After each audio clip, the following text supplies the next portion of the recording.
She spent this on a bathroom sink. Her mother would be so proud. Gets on a deed and there's a line to go pee, but the bathroom looks like a war zone. Welcome in to episode 98 of Phired Up. I'm Mike Gilletto. Joining me as always, Chris Lucia. Chris, what's going on, dude? What's up, Mike? What's up? Not much. It is just the two of us. Dom had some stuff to do this week, so hopefully we'll have him back next week. And listen, any week I love Dom. Any week without him, where we don't have tech issues, so far so good. He's not even here to defend himself either. I know, and his phone's probably on 99% too. It probably is. I'm excited because my fantasy hockey playoffs start this week. I'm all jacked. Really excited for that. But nobody cares. What place are you in? Second. So get this. This is what pisses me off about fantasy sports sometimes. So it was a battle between me and the first place guys. We were kind of dominating all season. We played each other the last week of the season. I was a game above him. He had more points than me. He beat me, so he passes me into the 1 seed. But the 7 seed, this is bullshit. The 7 seed, the guy who I'm playing in week 1, has the second most amount of fantasy points in the whole league. Yeah. It's just a bad draw. Dude, I this past year had the most points scored in fantasy football and the most points scored against. Really, that's tough. Yeah, I mean, luckily in the league that I was in, we pay like $1 per move, so whoever has most points at the end of the year gets that bank money. Okay. But still, yeah, I definitely know that feeling. Dude, that's a bad draw. It's a bad draw for you. It is. I had a great season, and I match up with one of the best teams in the league. What's the projection sitting at? Since it's hockey, it's hard to really do projections because it goes based on, like, if he didn't set his lineup for the whole week yet, he still has bench players. It won't count those bench players. So it's hard to really gauge. I know for the day, I'm projected to – I'm having a big day. I'm up 35-0. Okay. So that's – and 35 on a day where there's not – I think there's 3 games tonight. 35 on a day where there's not that many games is a good thing. So I got off to a good start, which is nice. I'm projected to win today 43-6. Isn't it a little early for fantasy hockey playoffs, or no? Is this about right? I think it's usually 1 week later, but the way my hockey league runs is the championship is 2 weeks long. Okay, well that makes sense. It evens out. Right, exactly. But usually it would be, I think, next week a lot of fantasy hockey playoffs start. But yeah, before we get into our topics, I have to tell everybody about our sponsor, Manscaped. This is a public service announcement. Manscaped now has beard products and is going even further with their brand new Weed Whacker 2.0. Go ahead and tell the world the leaders in below-the-waist grooming are traveling north of your South Pole with their revolutionary grooming products. The new Weed Whacker 2.0 and their new beard line confirm they have all the best tools for your hygiene toolbox. Time for you to upgrade your game by going to manscaped.com and using our code FIREDUP for 20% off plus free shipping. Gentlemen, meet the Beard Hedger Pro Kit. It is the ultimate package that makes it easier than ever to craft your signature look. It all starts with the cordless electric beard hedger. The beard hedger is tough on hair but smooth on your face, leading to single stroke efficiency that brings satisfaction one stroke at a time. This waterproof cordless trimmer has a rotor wheel that gives you 20 hair cutting lengths, all with one guard, so no more messy drawers full of extra add-ons. The Pro Kit also comes with 4 dermatologist-tested formulations for your post-trim care. This includes Manscaped's beard shampoo and conditioner, beard oil, and beard balm to moisturize, style, shimmer your new beard. Plus, the kit has 3 free gifts: a beard brush, comb, and scissors. With a nice beard, your face is perfectly groomed, right? Wrong. You need to keep an eye out for those tough to trim ear and nose hairs. The brand new Weed Whacker 2.0 offers improved blades and skin safe technology with a no tugging guarantee. It's never been so painless to mind your manholes. Now that you have your face looking great, you must try Manscaped's Performance Package 4.0 for the full body grooming experience. Good news, the Performance Package 4.0 now comes with the Weed Whacker 2.0 and all the other below-the-waist grooming products Manscaped is known for. Your significant other will be delighted to see you covering all bases, if you know what I mean. So get 20% off and free shipping with our code FIREDUP at manscaped.com. That's 20% off with free shipping at manscaped.com. Use our code FIREDUP. Always use the right tools for the job with Manscaped. So a lot of good stuff going on with Manscaped. And then you weren't on the show last week, so I don't think you heard. Did you hear our new sponsor? Yeah, no, not last week. Okay, so last week we announced we are now sponsored by SeatGeek. So go to SeatGeek, and if you never used SeatGeek before, obviously you go and buy tickets, and for your first purchase you get $20 off your first purchase using the code FiredUpSports. So everybody go check. That's a sweet deal with Phillies coming up. Yeah, absolutely. It's funny. I made a joke to Dom last week. Like, the Flyers suck so bad, you could practically go to the game for free. They'd probably give you money Yeah. to go to the game. Yeah, right, exactly. Use our code and they'll be giving you money.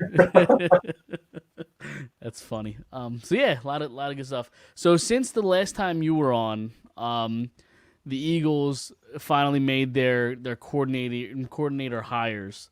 Brian Johnson promoting. I guess you're just promoting him, not necessarily a hire, but they promote Brian Johnson to OC. Sean, are we saying? How do you say his name? Desai. Desai. Okay, Sean Desai from the Seahawks. I kind of wanted to just kind of pick your brain a little bit about these two guys. I don't know much about Desai and the way he likes to run his defense. I will say off the top, I do like the promotion of Brian Johnson, mainly because I like the idea of giving Jalen Hurts the stability. Because again, it's the cliche. He's never had the same system twice in a row throughout his entire career. You lose Steichen. I think it was a good idea to keep a guy who's familiar with Jalen and has known him basically since he was a kid. So yeah, what do you think of those two hires? So Desai is a Vic Fangio guy. Okay. Comes from that tree. So I mean, I don't know how much that really helped us because Vic Fangio came in right before the Right. Super Bowl, Yeah. but he's that same type of like pedigree. And when he was the defensive coordinator in Chicago, they had a lot of sacks from that D line. Robert Quinn had like the 19 and a half sacks that year. Oh, Robert Quinn. Yeah, but he played well under him. Oh no, absolutely. And honestly, like I think the Eagles were smart to go and get a guy like that's well respected like Desai. He's went to Temple at some point, so he's familiar with the city. Yeah, Epps with the Raiders, not good. No, we'll talk about all the yeah. additions and mostly subtractions at some point. But yeah, I think he's a good coach to have on the team. They went out and got Temple's defensive coordinator to be their linebackers coach, and then they lost their cornerbacks coach Wilson. Mm-hmm. So they're down a cornerbacks coach right now. Brian Johnson, I think you're spot on with him. I think he's gonna finally give stability to Hurts. Yeah, Being the same system, this will be what 3 years in a row then, right? Yep. So yeah, because you had Steichen. Well, do you really count that first year? I mean, I guess technically you do, but you only played 4 games in that first year, 5 games, something like that. No, right? Last year. This would be his 3rd year coming up. This is his 4th year. Okay, I was a year off. You're right. Yeah. Correct. Okay. But dude, did you know that Brian Johnson was on the cover of NCAA 2010? Was he? Yeah, he was the quarterback of the Utah Utes back then. I like that. And he was the cover athlete of NCAA 10. I like that. So back to the defense a little bit with Desai. It seems like from my understanding, he's not really like. I feel like the problem with Gannon's defense is we didn't see him blitz as much. It doesn't seem like that's Desai's MO. No, it's the same sort of like get there with your front four, yeah, and let your safeties and corners play back and make a play on the ball. Right, which I think could frustrate us at times. But in general, I mean, the NFL in general really there's really not a lot of blitz heavy guys. No, the teams that do blitz heavy were like the Giants last year were a blitz heavy team. It's because their front four weren't getting there. So if your front four can get there, you really don't have to blitz as much. You just got to be. And if you disguise it well, just disguise the front four. Do you know that last year the Eagles, not last year, the year before, I'm sorry, so 2021, the Eagles were 31st ranked in blitzing under Gannon. Last year they were 22nd. So they did make a huge jump from where they were the year before to where they wound up being last year. Right. Having the front seven they did helps with that, yeah. I think. Yeah, that they had. Right. Yeah, that they had. And we could kind of get into it. Javon Hargrave and TJ Edwards leaving along with Epps, and I'm sure I'm missing some. I had a list. Dillard. Dillard, yes. Javon Hargrave goes to the Niners. That's an interesting one. I mean, the Niners was already one of the best defenses in the NFC, and they can put Hargrave now next to Bosa, and that's... And Eric Armstead, too. Yes, and Armstead. Like, it's scary, the defense that they've built and that they're continuing to build. Yeah. Their offense has weapons. I'm still not really afraid of the quarterback position, but their offense has weapons. No, my favorite player actually on the 49ers is Fred Warner too. Yep. So I think a good D tackle just makes Fred Warner that much better. Totally. And here's my thing. Like, this was the first thing that popped into my head, Mike. I'm at work and all this stuff's going on. Like, can't wait for 12:01 to hit, right, at work, because I'm like, oh, it's free agency. What's the point in the tampering period? Just have these guys just sign. Yeah, I guess you're allowed to talk to them and agree. Yeah, starting today at 12 o'clock, you're allowed to start, but like you're not allowed to sign them officially until Wednesday. Yeah. But it's weird because I guess if you're signing with your old team, you're fine because Brandon Graham signed today. Yeah, you're still under contract technically. Yeah. So I'm sitting there and I'm talking to some people at work. I'm like, hey, Hargraves is like looking at $20 to $22 million a year. Like, there's just no way we're bringing him back. Yeah. Then I see that he gets like a 4-year, $84 million deal with San Francisco, and in my head, I'm like, yeah, that's great. You hit your number. You're $21 million a year, but you're in California. How much are you paying taxes in that? Like, that was the first thing that popped in my head. Like, that's a good point. Yeah, you got your money, but at what cost? I think it was $40 million guaranteed too.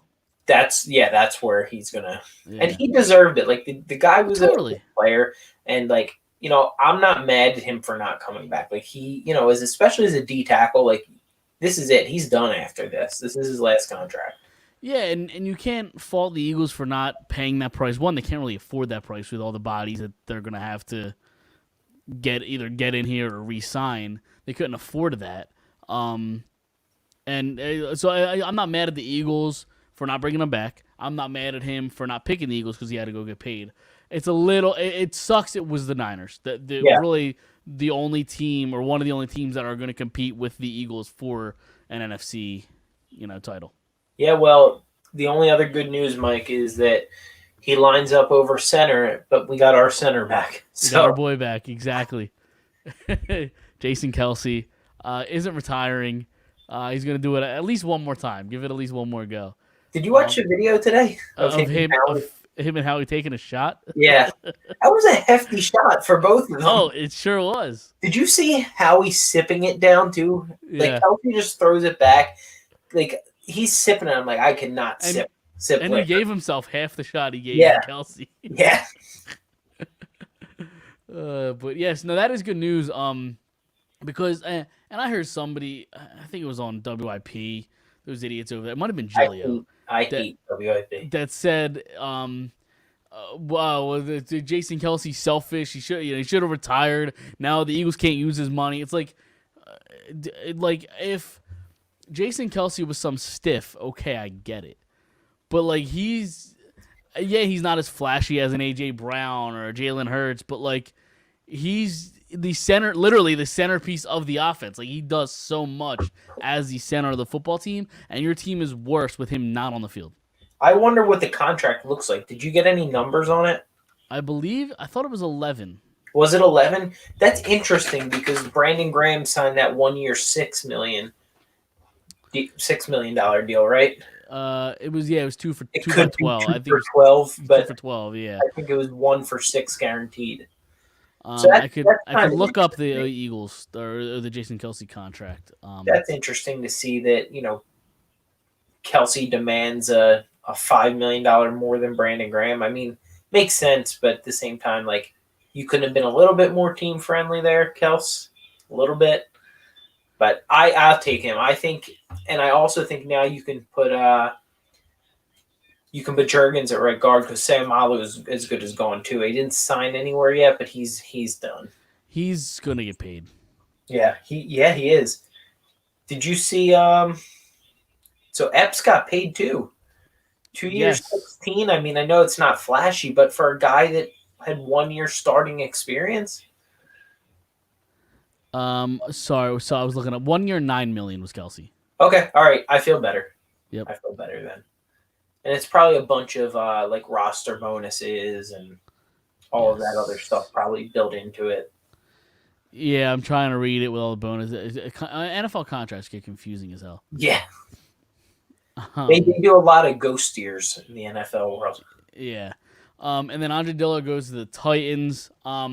It's one of those things where Andre Dillard probably isn't as bad as Eagles fans make him out to be. He's a starter in the NFL. Absolutely. Right, but he wasn't going to be one here because it's one of the best offensive lines in football. And I think he signed a 3-year, $28 million. So like he went and got himself paid. $29 million, I think. Yeah, 29.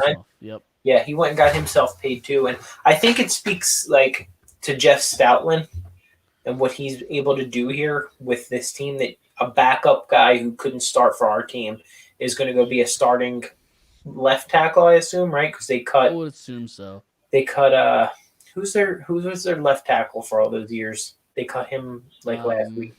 I don't know. I'm trying to think. I can't think of his name, but he was a Pro Bowler for them, and they cut him. Lewin. Oh, okay, yeah. So they cut Lewin, and they go with Dillard as their starting left tackle. He's gonna have his work cut out for him blocking for Derrick Henry. I know. You know what I mean? That's if Henry's still there. They're trying to trade him. Yeah. We're today asking for a trade. Like what? So there were odds on Derrick Henry's new team in 2023. The Eagles were second on that list. Would you be interested in Derrick Henry?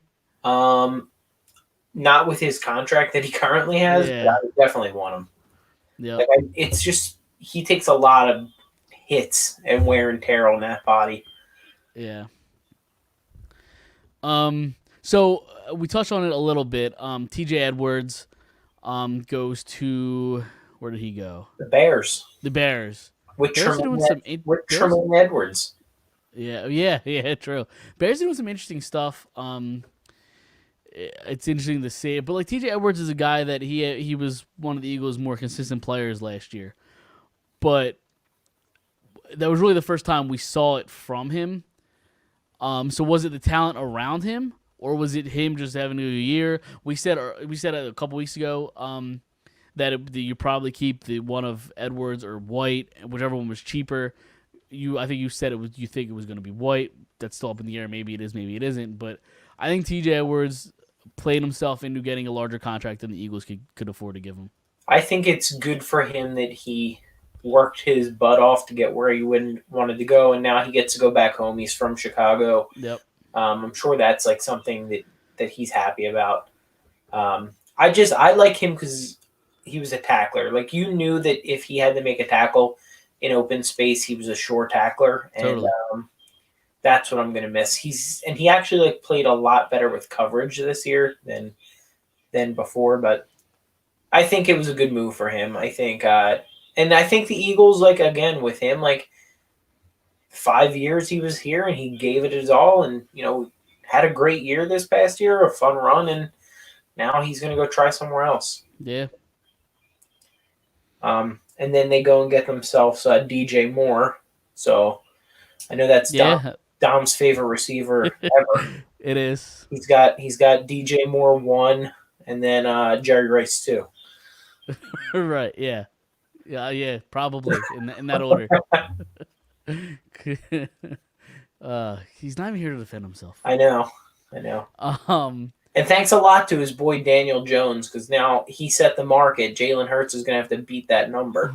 Yeah, I made a joke last week. Who gets to, does Jalen Hurts get a bigger contract than Trey Turner? Yeah, you're probably right there, and it's going to be a 6-year deal, not an 11-year deal. Right, with the amount of money Daniel Jones got paid. The absolute floor for that contract is $50 million a year, I would think, because if Daniel Jones is worth 40, what's Hurts for? 45, 50? Yeah, seriously. Did you see? So, Mike, do you know how the one rule works in NFL where with minority hires and all of that? Vaguely, yes. So, did you see that the 49ers have 3 third-round comp picks due to Saleh, Miami's head coach? Forget what's his name. He's Hispanic, though. Yeah. They were able to turn that into, and there's one other guy. Flores, is that who you're talking about? Yeah, no, Mick something. Oh. I forget what his name is, but whoever it is, that turned into 3 third-round picks for them, so that they'll be able to get onto this draft due to that. So I think that's a good. Is that the Rooney Rule? Yeah, I believe so. Yes. I think that's It's a weird rule to me because like I understand the point of it, but I think it makes people have interviews for all the wrong reasons. yeah. Personally. It does force bad interviewing process. All right, exactly. Like guys that you have no shot of hiring that you don't think are even qualified. You're just getting them in the interview so you get another comp pick. Like, Yep. Yeah. so. I was just looking at some Eagles stuff and I saw that pop up. Yeah. Yeah. So I'm looking here and I feel like so far the story is two guys that have not signed. And both in the secondary, obviously. Three guys. I'm gonna go with three guys. Three guys. Am I missing one? Two of them have not signed, but the other one's I see. play. I know where you're going with that. So I was really talking about Gardner Johnson and James Bradbury, and then you talk about Slay. I'm not convinced that and none of them are leaving. Like I think that there's a possibility all three of them could be on the roster next year. Yeah, the thing that gets me is I think there's more at this point in time. I know it's crazy to say this, more probability that Gardner Johnson's on the roster than Slay. You think so? I do. Do you think it's a matter of do you think they have to trade Slay in order to keep John? Like, do you think they have to happen together? I do. I think that one of them is just going to come up with a price tag that they can't afford, and it's one of those unfortunate situations where it's gonna happen that way. I don't listen. Slay's been great for us for how long's it been? 3-4 years. Yeah, 3 years. Four. He's been great, no doubt about it. He's getting older, no secret. Gardner Johnson's obviously a lot younger, and I just think the defense was such just so much more dynamic in terms of turnovers and energy when Gardner Johnson was out there. They can't afford to get rid of him. Well, I think he's more important. Yeah, and it scares me though because then they have no corner if they don't get Bradbury back or Slay's gone. Because I was just looking at the picks. You know how their picks are this year. They have 2 firsts, 1 second, 1 third, and then 2 sevenths. Yeah, this is interesting. I think number 10. I do think they stay there because you got a couple good cornerbacks, and if you do move Gonzalez out of Oregon, that's yes. So I think they're going to stay at 10, draft a guy like Gonzalez, because you're losing Bradbury, at least one of Bradbury or Slay, maybe both. So I think you draft there, and because they really don't have any mid-round picks, I could see them moving back from 30 to early to mid-second round, pick up another third or fourth or something along the way. Well, that's what I was thinking with Slay being gone. You can get a fourth and a fifth. Or that's true. You saw what Ramsey got, and Ramsey's still elite. Only a third-round pick. Yeah, and he's still he may not have played at an elite level last year, but he's still a top 5 corner in the game. Yeah, totally. So, but where do you rank Slay among corners in the NFL? Probably if it's top 5, Slay's probably 5. Yeah. But yeah, if you saw what Ramsey got a third. What do you think you're getting for Slay? And Ramsey's much younger than Slay. Right. 29 versus 32. All right, so you're probably looking at a fourth or a fifth. Yep. Yeah. It's a shame. And this is the part that's so hard about sports is because, these guys loved being together and loved playing together last year and, all of this stuff. And then, they're just gone. Yeah. Oh, totally. And that's what happens when you when you're good and you make it to the Super Bowl, you lose coordinators and coaches, and this Eagles team as a whole is going to look so much different. The offense is pretty much going to stay the same for the most part. Obviously you lose your coordinator like we talked about earlier, but I think the system is going to remain fairly similar. But the defense could look totally different. Yeah, it's definitely going to look totally different. You're going to have Nakobe Dean out there, that's guaranteed. We just saw Hargrave's gone, so who's going to play that other position? Fletcher for Davis. It's going to be Davis, and I bet Milton Williams, because I don't think Fletcher Cox is coming back. You don't think so? I really don't, unless he takes a 1 year, $3 million deal, and I think his pride's too big to take something like that. Yeah, unless they bring back one of or both of Sue and Joseph. Joseph's done. He's done. Is he? Sue, I could see Sue coming back. But I think Sue's older than Joseph. I know he's probably looks he's a little more, yeah. looks a little more done. But And then like who's your edge rushers? It's Reddick and Graham right now, and Sweat. yep, I like Sweat. I mean I like Sweat a lot. I Barnett. don't know if he's an every down kind of guy. Yeah, he's situational. Yeah, he's more of a rotation and situational, and so. But that's kind of been their MO because they've been so deep. Yeah. But now what happens when you're losing all these guys? Yep, and you're losing your corners and your safeties, and like what becomes your priority? I actually was listening to something today that said like maybe it's okay this year. Like, are you okay if they clear a bunch of space this year? They get like they're a third seed in the NFC. They win the first round playoff, and they get they lose in the second, or they lose in the Absolutely NFC not. or if they lose in the NFC Championship. Well, if game. they lose the NFC Championship, I guess it depends how they lose, because I think that matters. But you were just in the Super Bowl. That should be the goal. Yeah, I mean, but with all the pieces, what you're going to have to go into this year with Reed Blanket, like be okay with Reed Blankenship. And he showed some flashes last year. He did. Yeah, I'm a big Reed guy. I think he's he's out there and he's ready to play. But like, and then you're going to have there's a possibility, Mike, that outside your two corners are two rookies. Like that is a possibility. That's why I would like to keep one of Slay and Bradbury if possible, while also keeping Gardner Johnson. Yeah, you need Gardner Johnson because if you lose Gardner Johnson too, then you'll have Kevon Wallace back there. And we've seen he struggles from time to time. A ton. Yeah, right. A ton. Yeah, not even time to time. That's being nice. Right. Exactly. It's just one of those things. Like, what is their plan going into this? And like, I love Howie drinking a shot with Kelsey today, but like, where are you? Like, you should be on the phone. My guess is that wasn't today. My guess is the Eagles knew like fucking 3 weeks ago. Yeah, probably, and they recorded that. Yeah, that's my guess. Yeah.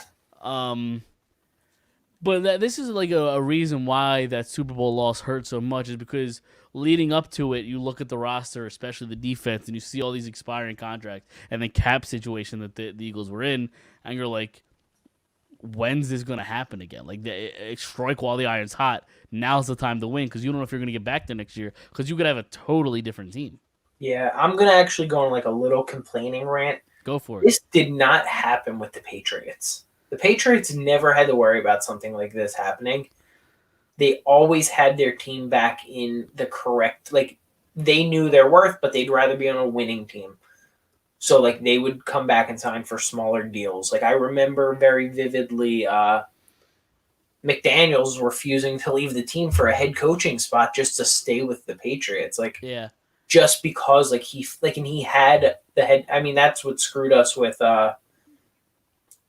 Frank Reich because they thought McDaniels was taking the position. Then he backed out last minute to stay with the team. And Brady, like, for all of those years, like, I know he made all this money on endorsements and stuff like that, but he would not take a huge contract. Sure, the other players around him did not take huge contracts. And that's what, like, frustrates me about sports nowadays because everybody has to, like, feed their family and do that. But, like, I don't know. I'm not in that position. But what is the difference between $9 million and $7 million when you already have millions in endorsements? Tens of millions. Yeah. The interesting thing about those Patriots teams is you had people that wanted to play there, obviously, because of Brady and because of Belichick. That's number one. And second, other than a year or two of Randy Moss, they really didn't have any star-studded receiving core. They didn't have a star running back. Like, they could kind of just plug cheap guys in there. So this way they can afford to pay the Teddy Bruschies, the Ty Laws. They could afford to pay their bigger name guys, the important guys, because they didn't have to spend a ton of money on the cap for these, big star players because they just plug guys in. The Wes Welkers of the world, they just plugged them in, and they were great because you had Tom Brady. Yep, Gronk. Yep. Gronk destroyed it down there. Yeah, absolutely. Chris Hogan, Julian Amendola. Edelman. Danny Amendola and Julian Edelman, just, guys. Yeah. Thought. And what running backs have the Patriots had? Like, can you going back to the Brady years and then winning all their Super Bowl? Like, who was their star running back? They didn't have one. Uh, James White. I was gonna say James White for a couple of them, maybe. White. Like, I don't even know the answer to that. Like that's they just plug guys. They just plug guys in there and it works somehow. Yeah. I mean, they also already always had like a decent O line too. Yeah, totally. You know what? Like that's where I do have to say, like the Eagles do protect their O line because they know that that's where you win the game. You win Absolutely. the game in those trenches, and I do think they've done a nice job protecting their O line. Yeah, that's true. I was gonna switch gears a little bit, still with the Eagles, obviously, but we see the turnover that the defense is gonna have. We've been talking about it, and we've seen some great drafts from Howie. We've seen some bad drafts from Howie. Do we trust him to rebuild this team, specifically the defense, through the draft? I think you got to trust the scouts that are there. There's a guy who's in their office. I forget his name. It's a very like Italian sounding name. I forget what his name is, but last year like he was the one like in charge of a lot of the picks or like telling Howie like this is the kind of the way that we need to go for the team. I don't know. I think this is on Howie this year to like, hey, we're gonna trust your master plan. You don't want to go give a 32-year-old cornerback money. Gotcha, we're on your side. You better go and make the most out of the picks that you have. I mean, Howie was like glowing when he was talking about, but look at the year after with all the comp picks we're gonna get. Like excited about we're gonna lose all those players, but we get comp picks for them. Yeah. So I don't know. That's what's making me think, Mike, honestly, like I hope for Brandon Graham's sake and Kelsey's sake that they actually believe they're going to go back to the Super Bowl, and that's how they were convincing them to come back. But, like, I don't know. I feel like he could think in his mind, like, you know what? We're building for the future. Like, we have our franchise quarterback here, and that's what we're building for. We have Devontae Smith and hasn't even touched his prime yet. A.J. Brown, like, right there, got it right there, and that's what we're focused on. Like, and they're all super young, like especially the offense, the weapons on the offense, and I was just about to get to it. I'm curious as to what they do with running back. I don't think they're bringing Sanders back. I could see them maybe re-signing Boston Scott as kind of a third down guy. I think Scott's back. Yeah, but it concerns me that I'm hearing there's a possibility Gainwell is their feature back next year, and I don't think he's that type of player. He can't be. If he's your feature back, you're not in a good position. Absolutely not. But who else is there to get? I don't see them getting is it Robinson in the draft? Yeah, Bijan Robinson. Yeah, I don't see them getting him. You have to take him at 10. You don't think he'll be there at 30? No. Either that or you trade back from 10 to like 17, and you could get him at probably like 17, but you're not going to get him at 30. At 30, you're probably going to get the kid from Alabama, Gibbs. Okay. I wouldn't get him at 10. I wouldn't pick a running back at 10. No, you can't. You can, especially if you lose Slay and Bradbury. Now if they keep both of those guys and Gardner-Johnson, I still think you need to get running. You need to get running younger in the cornerback position, but maybe you get that in the second or third round or a 30 even. And maybe you do take Robinson at 10. But I just don't see a way they're keeping all three of those guys. I wonder, honestly, if the Eagles are in on Eckler. Like, I think he fits perfect to what they would want to do here. I would like Eckler. I know he's had some injury issues the last handful of years. But he's a tremendous player, really good talent. And it does fit kind of the style that the Eagles like to play. Like, Miles Sanders wasn't the greatest pass catcher. Yep. And I think a guy like that, you see him try to use Gainwell a lot in that role. Eckler's just a better Gainwell. I also like – so here's the 10 running backs that are out in free agency right now. Josh Jacobs is probably number one.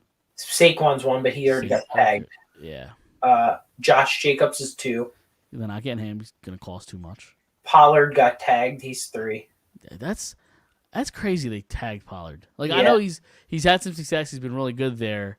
But you got Zeke, who kind of fallen. That's a lot of money to pay both your running backs. Yep. I think they're going to cut Zeke. I think so. I'd have to look at how much money he's owed and Because I imagine that would be a pretty big penalty against the cap if they cut Yeah, him.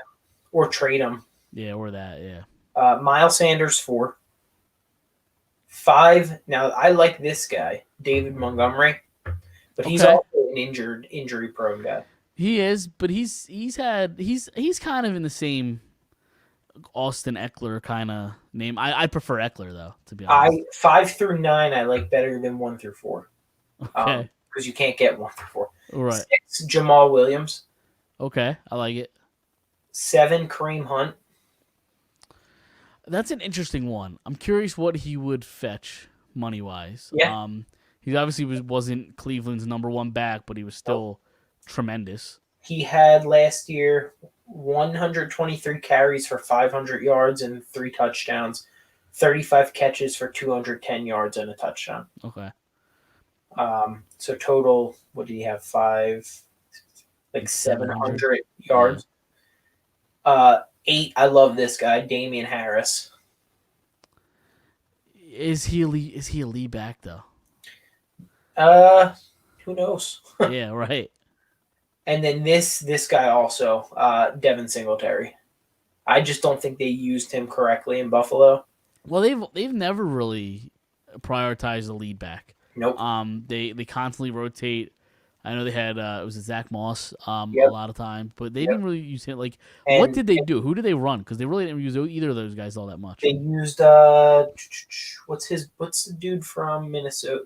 Cook, Dalvin Cook's brother, James Cook. Oh, I forgot they got Towards the end James of Cook. the year, he started coming on. He was a rookie last year. Yeah. But Singletary finished the year 177 carries for 819 yards, 5 touchdowns, 38 catches for 280 yards and a touchdown. So 1,000-yard all-purpose yards. Yeah. 6 touchdowns. And then number 10 is Deonta Foreman, which I think that's where from 9 to 10 you hit a huge dip. Yeah.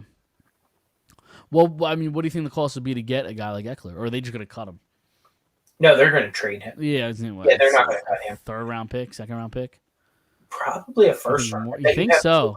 30th. I bet you'd have to give up the 30th overall. Because he's young. At that point, he's probably 25, 26? 27. 27? I mean, at that point, I'd rather just draft the running back at 30. If you got to give up a Would first you, round though? pick for that. Yeah. But you don't know. You know what Eckler is. You don't know what this other guy. I get that, but Eckler with the injury history, he's 4 years, 4-year, $24.5 million. I just think like a lot of guys don't like to use 1st-round picks on running backs. I'd be surprised if you had to give up a first for Eckler. I mean, but if that's all it costs, or if that's what they want, maybe they just won't trade him. I don't know. Maybe it's either that or nothing, and they keep him. Yeah, I don't know why they would want to trade him. I don't know either. It doesn't make any sense. The Chargers are an interesting franchise. Yeah, because they really don't really have anybody in the waiting. Like I don't No. believe, right? They don't have a running back behind them. Nope. And then you have Herbert in his prime. I don't know why you would want to trade him. And they already talked about like cutting Keenan Allen this year. Like, I'll take him. I would. I don't know where you fit him, but I'll take him. We'll figure that out later. Did you see Slay yesterday? This is why I'm like so confused with this whole Slay situation, because Slay was trying to recruit Adam Thielen to the Eagles. Is that what I saw? I saw something with Slay, but yeah, something like that. So I don't know what's going on. Who knows?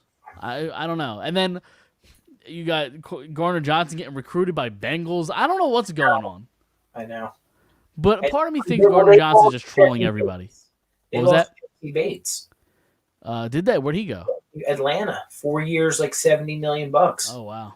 Yep. So like they need a corner. Yeah, They can pay. Yeah. Yeah, I don't know. I think Gardner Johnson's just trolling everybody though. I do too. He's just trolling. I think he's gonna stay, and I think he's just trolling everybody. Yeah. Because he's just a giant troll. He is. Yeah, I like it. He fits the city perfect. He does. That's why it makes so much sense for him to stay. Yep. Yeah. And I keep refreshing my page, hoping something new is gonna happen. Marcus Davenport just signed with the Vikings, 1 year, $13 million. I really liked him as like an option for an outside pass rusher. Okay. But that's not going to happen now. All I see is the Bills have restructured the contracts of Josh Allen and Von Miller, creating approximately $32 million in salary cap space. Did you see what's his name came out today? Stephon Diggs, and put a tweet out about like it just doesn't make any sense to me. We have the players, we have the plays, we just can't get it done. Okay, I mean that's interesting. Then what is it? What's the get it done? That's no excuse. Yeah, Just get it done. play defense. Right.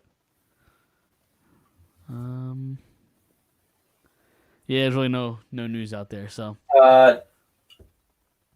Saints re-signed Winston to a 1-year, $8 million. I did see that, but Texans. so I assume he's their backup. Yeah, right behind Carr. has to be. Yeah, you're not giving Carr $37 million a year to start Winston. Like, where's my buddy Taysom Hill at? What's going to happen to him? That's my question. They're going to use him in gadget trick play. Like he's still on a contract. I think they gave him a really big contract 2 or 3 years ago. Contract. Like that was so weird about that contract is like when you give somebody that much money, I thought they were going to at least like give him an opportunity to be quarterback. Yeah. Because why not? And they never gave him that opportunity for a second. No, and he destroyed the Eagles last year. Yeah. Destroyed the Eagles. He's like a better Tim Tebow. More athletic Tim Tebow. Yep. Stronger Tim Tebow. Like, that's exactly who he is. What do you think his contract is, Mike? So when he signed it, I think it was $4 million. I'm sorry, not $4 million. 4 years. I think it was like something like $70 million. Something crazy. No. It No? was crazy though. 4 years, $40 million. Okay, so So $30 million. crazy. Yeah, that's still crazy. 21.5 of it guaranteed. Yeah, that's crazy. Good for him. Yeah, seriously. You're not even like the starting quarterback. You just come in every once in a while. Yeah, and you Twice a drive, maybe if that. play special teams. Yeah, oh, that's crazy.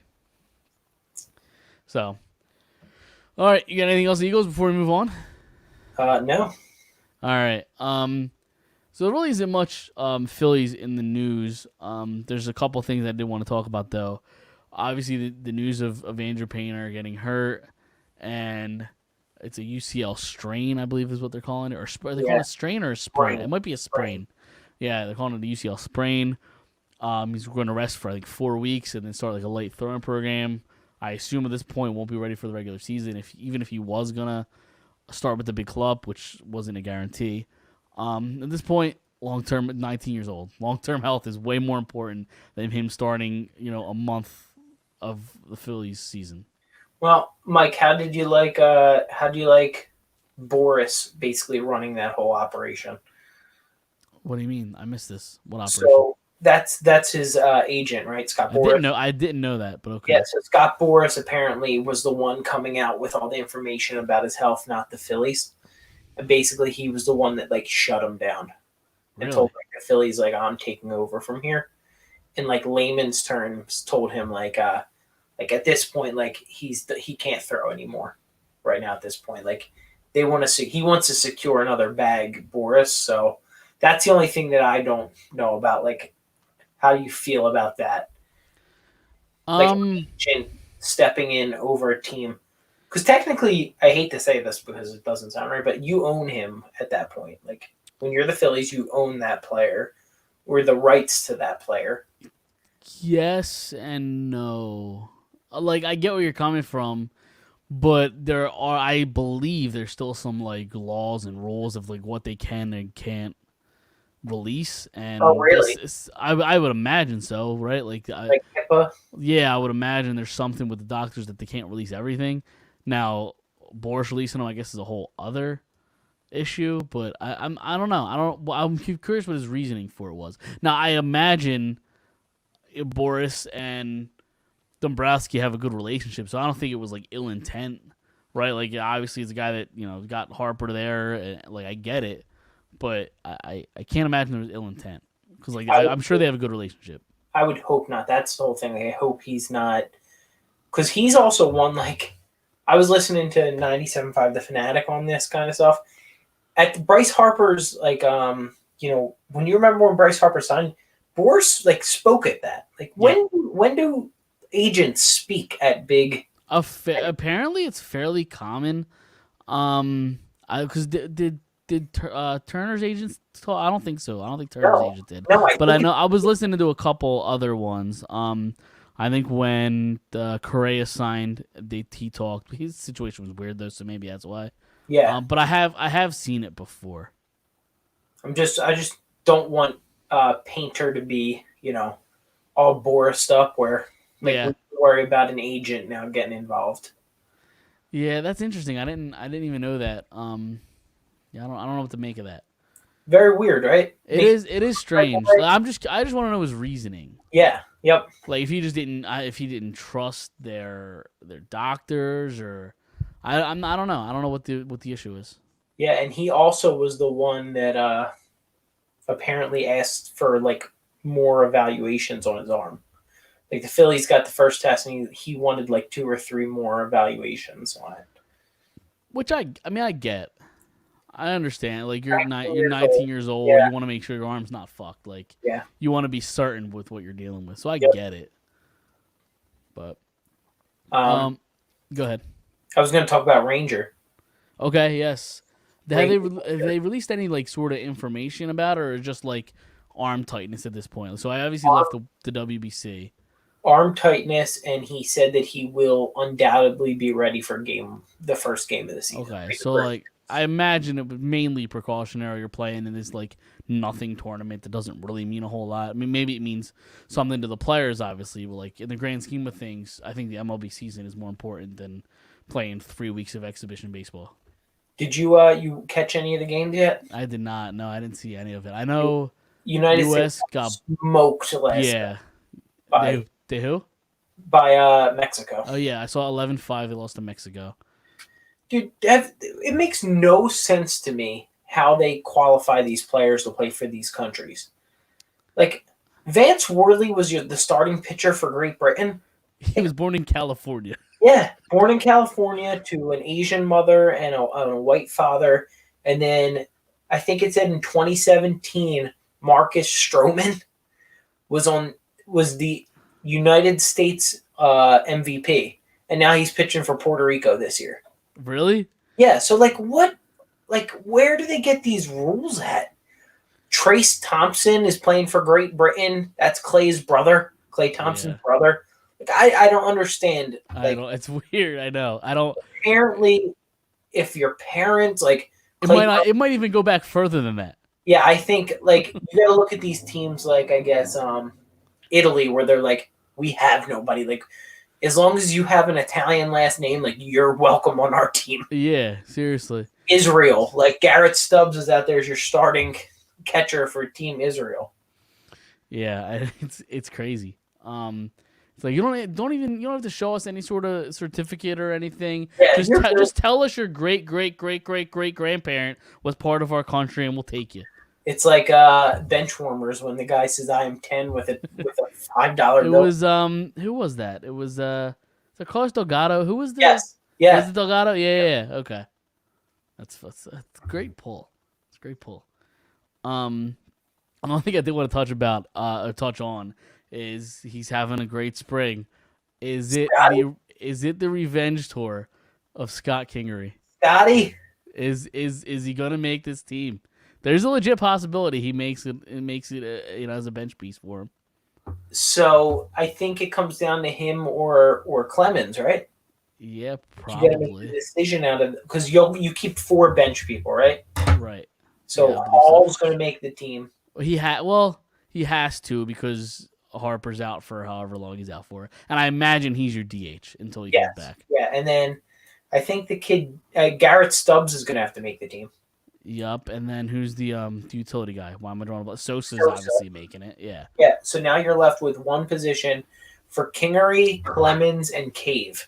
Well, it could probably be 2 because Harper's going to start the year on the injured list, so that should open up one more spot. Is that how it works? I believe so. I imagine, because you're plugging Hall into that DH spot, so I imagine you would get an extra spot there. So there should be 2 open. Guess Cave would make. Oh, you know what? I'm missing. Josh Harrison will make the team. Do you think he will though? Oh yeah, absolutely. I mean, I mean, hasn't had a great spring. Yeah, but he's good enough to where he can play that center infield really well, Yeah. and he's also like done it before. True, and I guess if worse comes to worse, you could always figure something out. You call somebody up, send him down if you have to. Yeah. But he hasn't been all that impressive. Scott Kingery's batting over 400. Yeah. The problem is, I was talking to somebody at work today, like, you kind of have to put him on the team because of how much money you pay him. You're almost forced to do that. With how good he's looked in spring, I think you have to give him at least a look. But if he looked awful, I don't care what you're paying him to keep him down there. but with how much you're paying him and the way he's looked, I mean, you got to give him a shot, I think. Yeah, did you see they optioned Mick Abel and Griff McGarry? McGarry, yep. Already down to AAA or AA. Makes sense. I don't think either of them were going to make the team. Get them down to their camps and let them start their season. Yeah.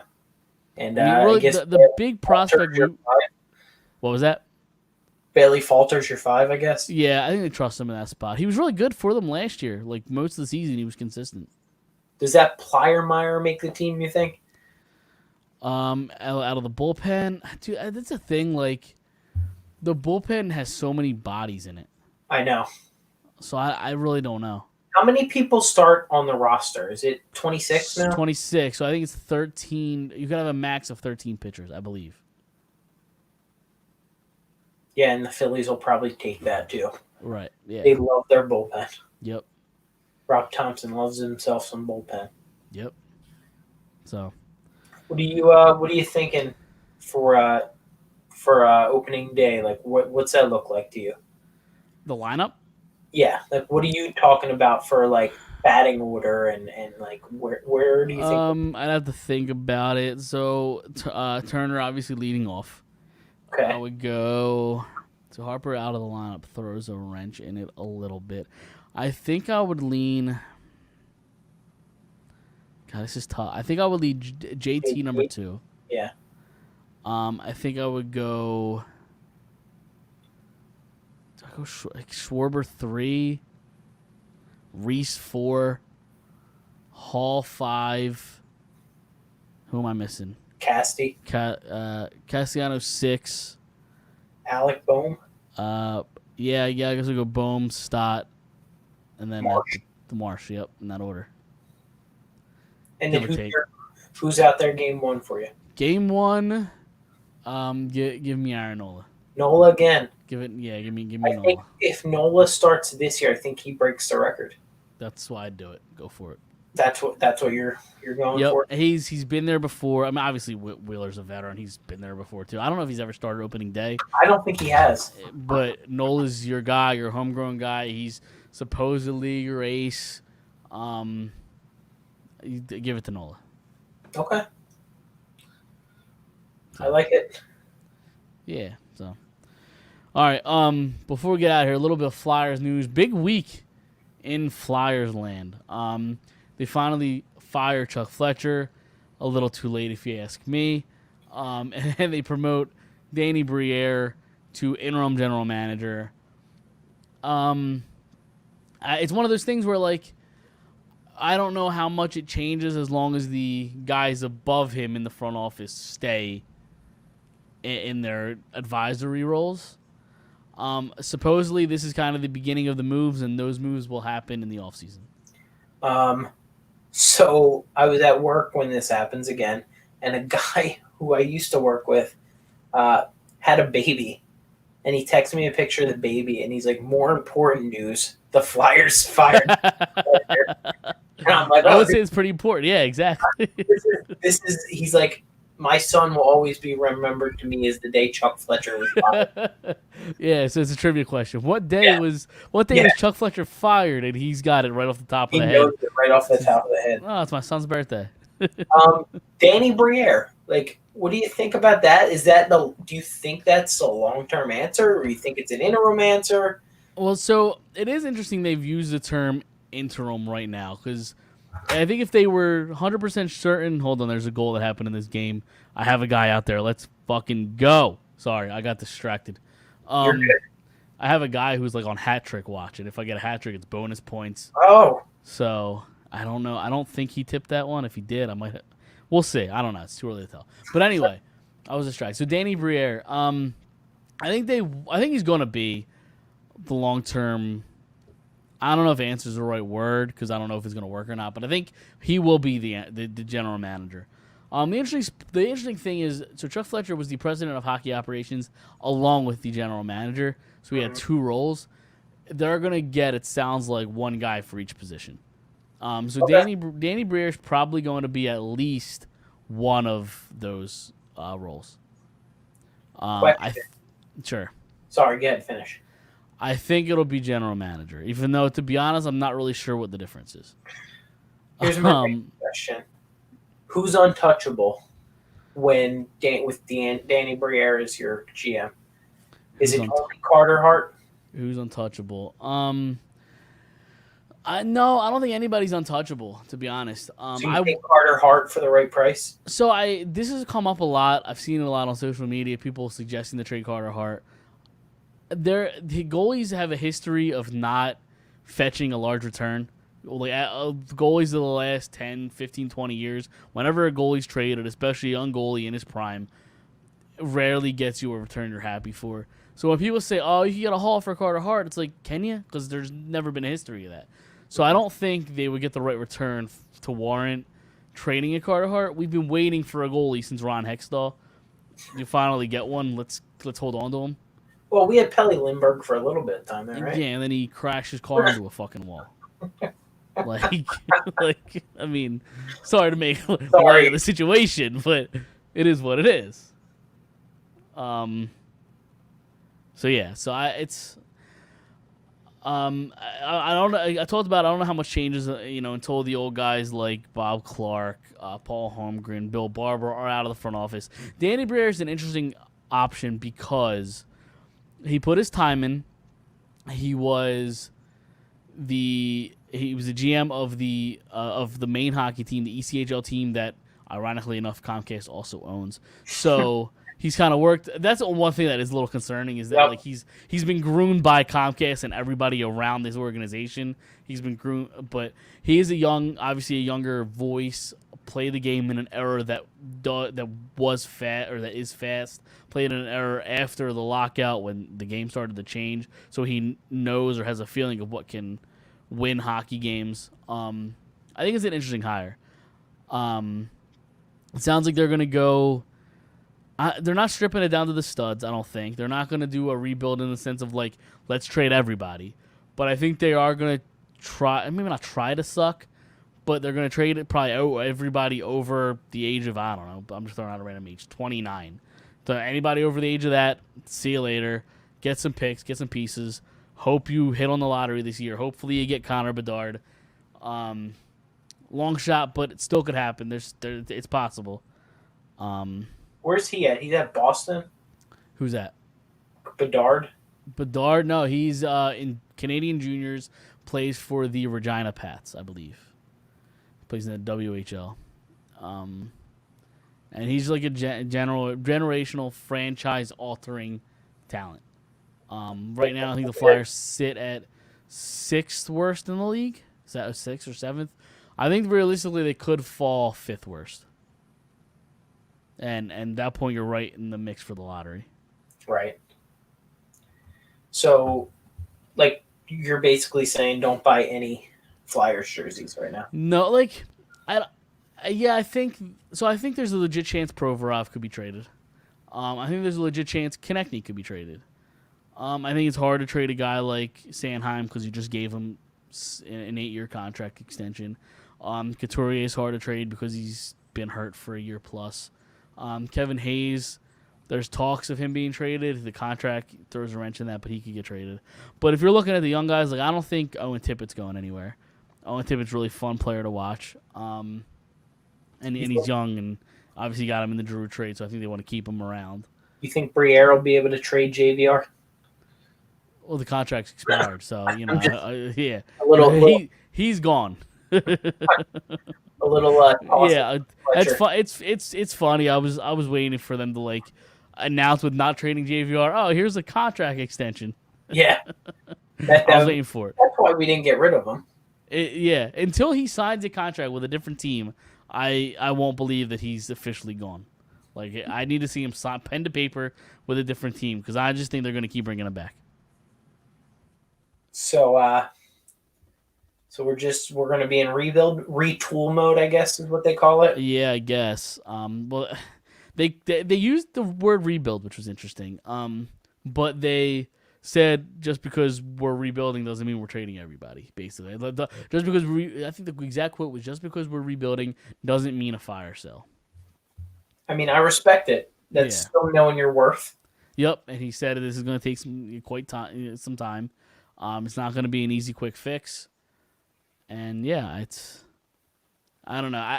Actions speak louder than words at this point. Because we've kind of been sold a bill of goods by Chuck Fletcher for the last 5 years, and we haven't gotten anything. Like look at the last 10 years of Flyers hockey. Like 4 or 5 years of Ron Hextall, 4 or 5 years of Chuck Fletcher, and we're no better. We're worse actually. We're no better. Mediocrity has fallen to just flat out bad. Yeah. So, embarrassing at some points. What was the score to the Penguins game? 6-1? 5-1. 5-1. Yep. So. Yeah, exactly. So. See, I'm doing a little bit of Flyers homework for you, Mike. Yeah, there you go. Appreciate it. I'm actually going to the game tomorrow night against Vegas. So. That should be a good one. Yeah, against Vegas. This year? What was that? Are they any good this year? Vegas really good, yeah. I know they're not as bad or they're not as good as they have been in the last couple of years, mainly because they've been hurt a lot. They've had a lot of injuries. So yeah, but they're a fun team to watch. So we're going. We're taking the kids. Should be a fun time. Yeah. So, all right, you got anything else you want to talk about? No, we're good. All right, we will see everybody next Monday. Don't forget to check us out. FiredUpSports.com. Check out all the good. What's going on with my mic? See, maybe we're having tech issues. You're good. I broke it and now it doesn't stand up. See, it just flop. It just goes back. See it? It's brutal. But anyway, FiredUpSports.com, Instagram, Facebook, and Twitter at FiredUpSports. Don't forget to check out Manscaped. Use the promo code FiredUp. And then SeatGeek, Fired Up Sports for $20 off your first purchase. And we will see everybody next Monday.